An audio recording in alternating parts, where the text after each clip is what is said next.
Spring Thunder is brought to you by the National Wild Turkey Federation, Woodhaven Custom Calls, Federal Premium Ammunition, Muddy Outdoors, ScoutLookWeather.com, and Cabela's.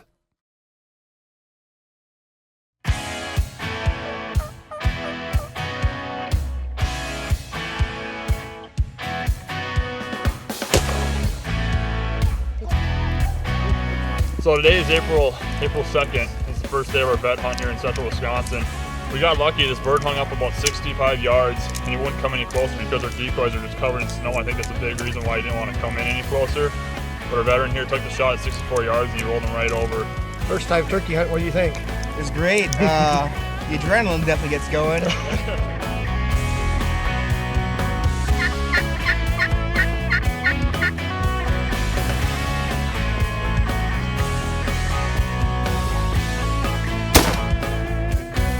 Right there didn't do him in. You did a great job, buddy. First off show, that's awesome. We're in South Florida, and these guys having a good time out here in the woods, getting outside, taking these kids hunting. I don't care if I ever kill another one. They take my turkey spirit, put it all in these guys right here. They have a ball, and that's what it's all about. I love you guys.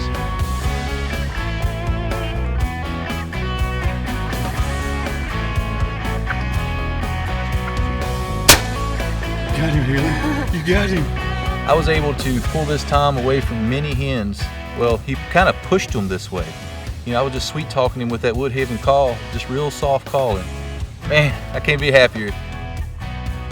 Thanks for joining us this week on Cabela Spring Thunder. We're down here in Missouri this weekend, and it's actually the youth season. We're out today doing a little bit of youth hunting. The boys are in the blind right now. We're fixing to jump back in there and try to get on this turkey that's gobbling over my shoulder up on this hill. But it's been a great hunt so far. We saw a lot of birds yesterday. Just couldn't quite close the deal on one, but it's been a pretty cool experience, and we're gonna continue to see what we can do with them down here in Missouri. But on this week's episode, we got lots of action for you. I've been down in Tennessee for opening week down there hunting with Andy and David, and we've also been hunting some WMAs and some public land with Zach Krzyzewski. So we got lots of good hunts for you on this week's episode, and I hope you enjoy it.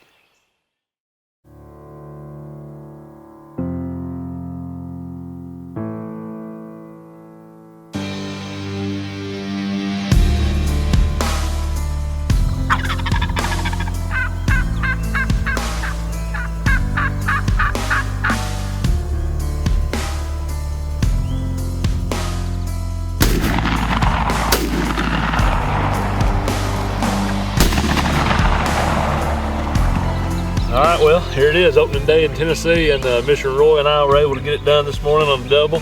Just goes to show you that all the hard work we do really pays off here. We do these burns and food plots and put a lot of time and work into this place, don't we, Roy? Yeah, we burned this area about 6 weeks ago, and the turkeys have really been wearing it out. They have. Yeah, 2 years in a row. 2 years in a row, good job, buddy.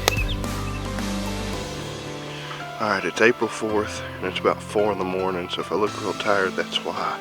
But we put this bird to bed last night, and the dang thing roosted right on the edge of the field. And the only place me and Aaron figured that we could get, and Andy, we've all looked at the maps, is a tree that's about 50 yards from him out in the middle of the field. It's got a bunch of trash around it.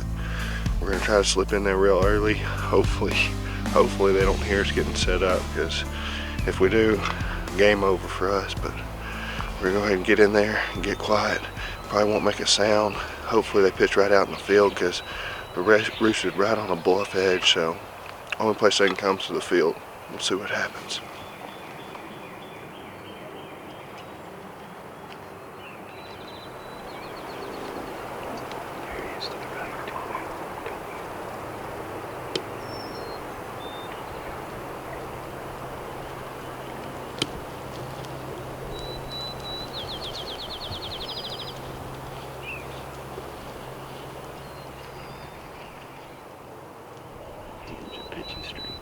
He's got to see it.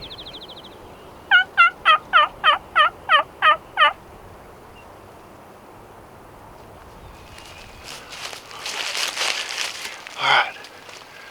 These birds pitched down about 100 yards from us, and he just strutted and all the hens flew to him. Watch him go over the rise, so we're gonna try to drop down and get inside his bubble, make a move and see if we can't see what happens.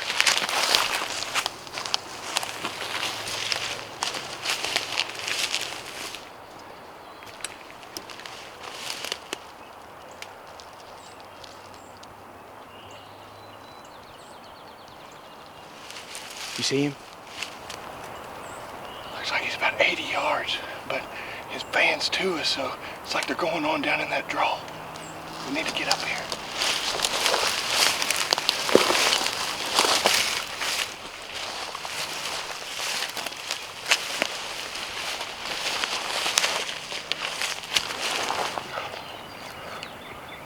How far is he? Looks like he's about 60, maybe less.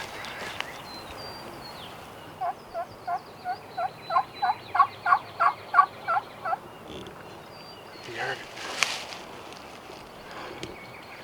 I think he's gonna come. You ready? He's coming right here. I can see him through the sea. Good? See him? He's right here.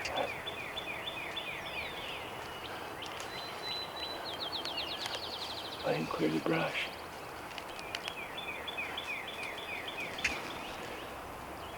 Kill him, kill him.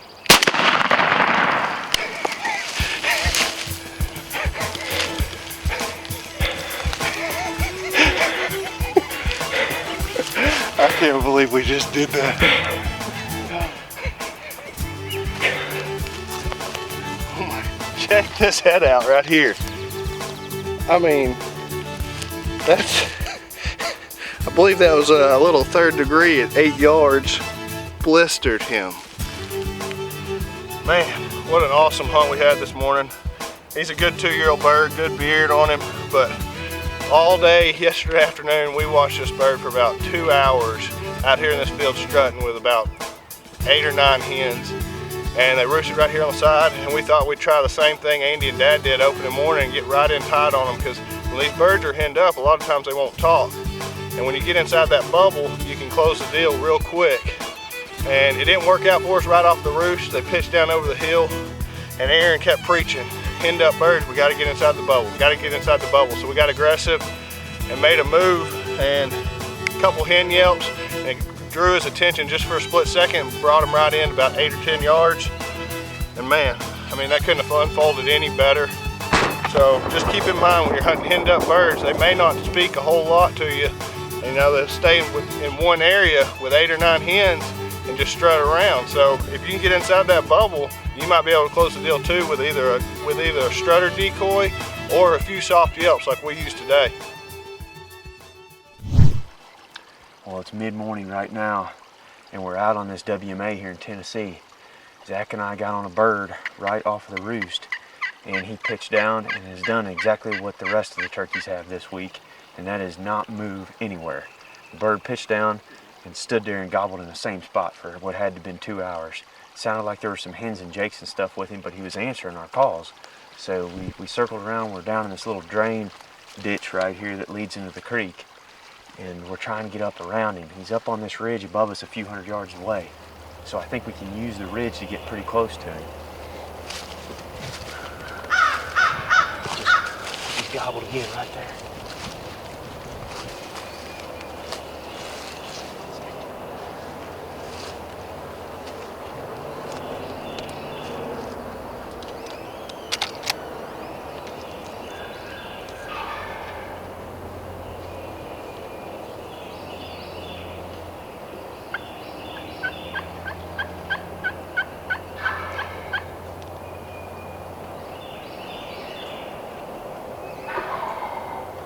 Just called that gobbler up.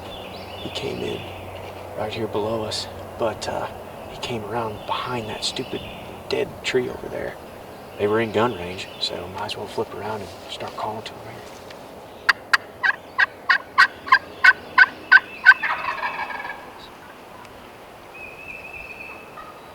see him, but here he comes. He's coming right back down there. No, I don't see him. Okay, yeah. Hold on.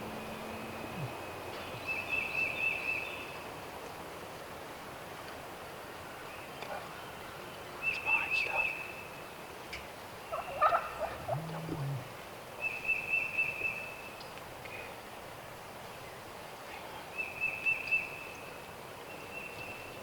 Tell me, Zach. I will.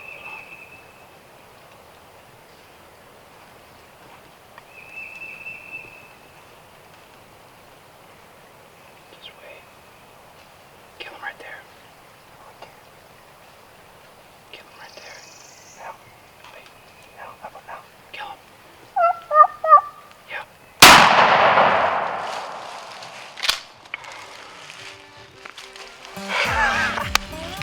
Got him. Boy, that turkey, we've been on that booger since daylight. And had a bunch of jakes with him, just like Zach's bird, 2 days ago. Holy cow. This public land stuff down in Tennessee's been wearing us out. We walked, how far do you think we walked yesterday? 10 miles? At least 10 miles yesterday. That's pretty cool. Let's go take a look at it. Got down here and took a look at this bird. It's a good looking Tennessee turkey. It's a 2 or 3 year old bird. Got a little over inch spurs, but they got a nice little hook to him and a nice looking beard on him. But this bird has been a tough one to get on. Zach and I have been on him since daylight, and it's just now about 10 o'clock, I think. And what we've seen these first few days of the Tennessee season is these turkeys don't seem to move very far throughout the day this early in the season. They're very henned up right now. They don't have to go very far at all. Zach killed a bird just 2 days ago, and that turkey might have moved 300 yards throughout the course of the entire day. This bird was no different. The first setup, he actually went behind that big dead tree on us. And that's something that I've definitely learned on this hunt. I knew better than to set up with a big dead log or an obstruction like that between us and the bird, but we still set up there, and sure enough, it kept him from coming into our setup. Anytime that you're moving on birds and trying to make quick setups, you always got to be mindful of that, whether it's a big dead tree or a creek or a woven wire fence. Those things in the woods will hang a turkey up, and that's what kept him from coming in the first time. But we let him work off, got up on this other ridge adjacent to us here, then just flipped around the tree and was able to call him right back in for a pretty cool hunt. He came straight in. We had no decoys or anything. I just wanted him to come in here looking for us in this timber, and it worked to perfection. He came in with all those jakes following him, gave me about a 20-yard shot, and the 3rd degree just laid him right down. Well, it's the first day of the Missouri youth season. We got the boys out today, Landon and Chase. We're trying to get a turkey this evening. And while we're waiting, I want to give y'all some tips on how to care for your turkey calls. I've got a pot and peg style friction call right here. This particular one is from Woodhaven. And the nice thing with these is they come with these little plastic lids. That's going to keep your surface protected. And it's also going to keep that surface from rubbing against cloth in your vest and making the call sound flat. So you can rough the call up, covered up with this little lid, and it's going to keep your call sounding fresh. You could also do this for the calls that don't come with the lid. You could put them in a Tupperware container or something, keep it in your vest. It's going to keep the call airtight. It's going to last a lot longer. Now for your strikers, you want to always bring some sandpaper along with you. I've also used a lighter before and just burnt the very tip of the wooden striker. And what that's going to do is it's going to sort of rough it up a little bit so that you can get better friction against the pot call. And the sandpaper does the same thing on there. As far as mouth calls go, you always want to use little toothpicks whenever you're done hunting. Put them in between your reeds, and then I store them in the refrigerator overnight. What that's going to do is it's going to draw that moisture out of those reeds, and it's going to make your call sound a lot better, a lot crisper the first time that you put them in. Saliva is a mouth call's worst enemy. When it gets in between these reeds, your call's going to start sounding flat. It's going to become harder to blow, and that's one reason why I always bring multiple calls with me. When one call gets saturated, I'll actually take it out and I'll set it on the ground close by so that the air can get to the reeds, and then I'll go to my next call that should be nice and fresh in there. But hopefully a few of these tips will help you all out when it comes to caring for your calls. Good luck in the field this spring. This turkey's still gobbling over my shoulder. We're going to jump back in the blind here and see what we can do with him, but that's going to wrap it up for this week's episode. You want to come back next Monday? We got lots of cool archery hunts coming to you from Kansas. Greg, Derek, Josh, and Matt have all been out, and they've been on a pile of longbeards. So come back next Monday. We'll see you here for the next episode of Cabela Spring Thunder. And if you're not already a member of the NWTF, please click on the link in the corner of our screen, go over to their page and become one. But have a great week and good luck hunting.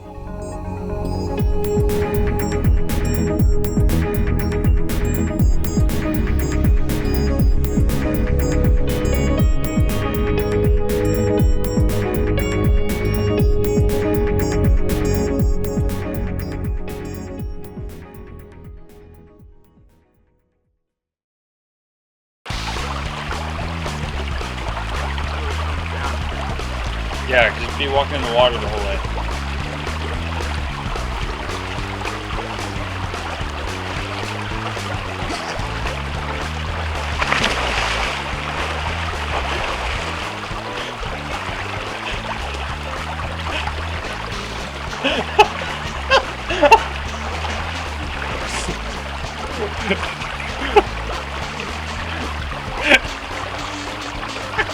You gotta be kidding me.